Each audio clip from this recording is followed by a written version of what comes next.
good mix of seed.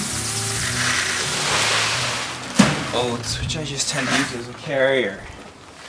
Although I was using some alfalfa pellets I have extra of, green sand when I have it, and azomite and bone char, a bunch of other stuff as a carrier. Sometimes just even I'll use sand. That's all I have. Use this. The finer the mist, the better. That's just for inoculation purposes. So that's what this is here. You see that in there? That's the inoculation, which is the rhizobium organism. That's what we want. There's more clover. This is red clover. Really good. It's not terribly persistent in the pastures, but it is very beneficial when for as long as it does live. Sometimes it will seem to come back. We'll mix a whole bunch of other purple top turnips. That's what the seed is, which is now self-seeding around across the property. More red clover. Use a lot of yellow blossom sweet clover. That's a great, amazing taprooting plant. That's what this is. And it's actually not a true clover. We use vetch, alfalfa when it's the right time of year. Sometimes I'll just also spread certain plants, certain seed, even if it's a little early in the year. You know, it's hard to know exactly what the weather's going to be. So I give it a chance. I try to spread really often, at least a little seed really often rather than a lot of seed just a few times. I'll spread like 5 to 10 times a year at least. This is ladino clover, which is a great white clover variety. And now I'll just put in some actual grass seed. None of that is actual grass seed. This is sheep fescue and orchard grass, which goes a lot further. Small seed, so it carries across the pasture really far. All the other stuff was nitrogen fixers, except the purple top turnip. Okay, so that's good mix.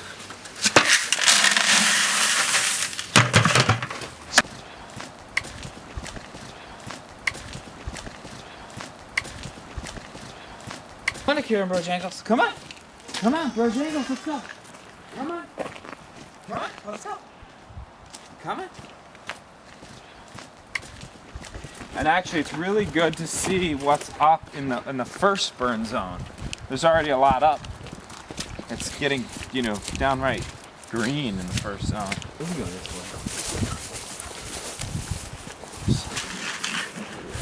Well, so heading down to zone 3, 4 with seed, which is in April, May, June. Whenever I'm go down to zone 3 or 4, I'm almost always carrying seed. Come on, Akira, let's go. Let's go. And on the way, being the fertility of the footsteps type of situation. You know, even every little bare soil area can get seed. The sheep just grazed in here, or actually they're in this paddock now. They just were in there. It's nice to seed right after the sheep and during. Not so much before, because then they disturb the seed.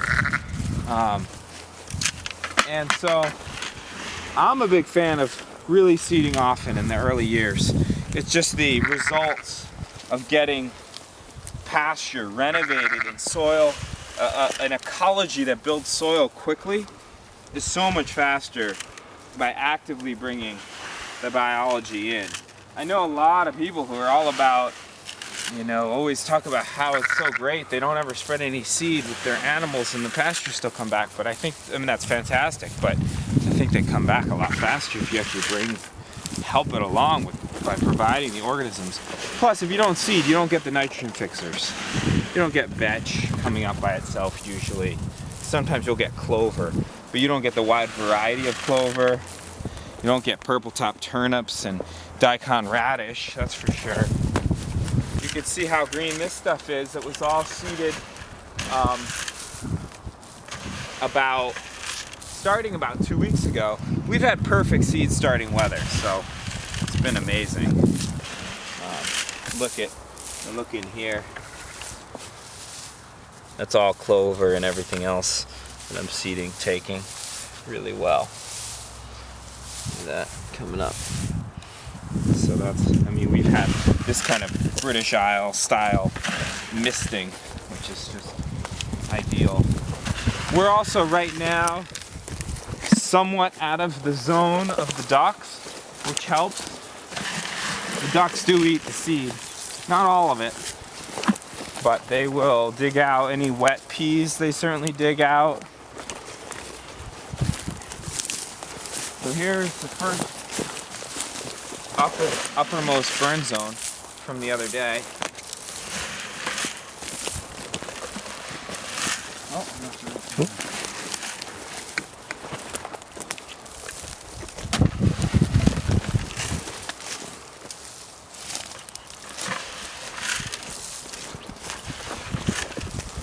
So I'll probably come back down here at least 4 to 6 times during this season to seed it, especially after a burn like this.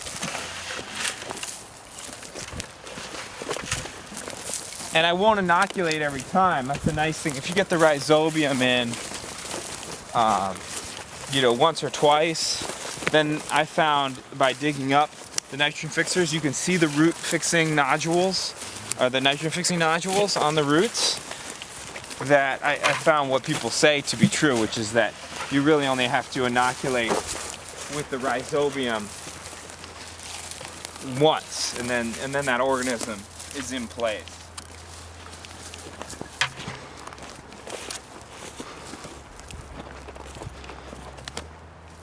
Okay, so I need to come back down here with more seed, but at least the inoculation is done.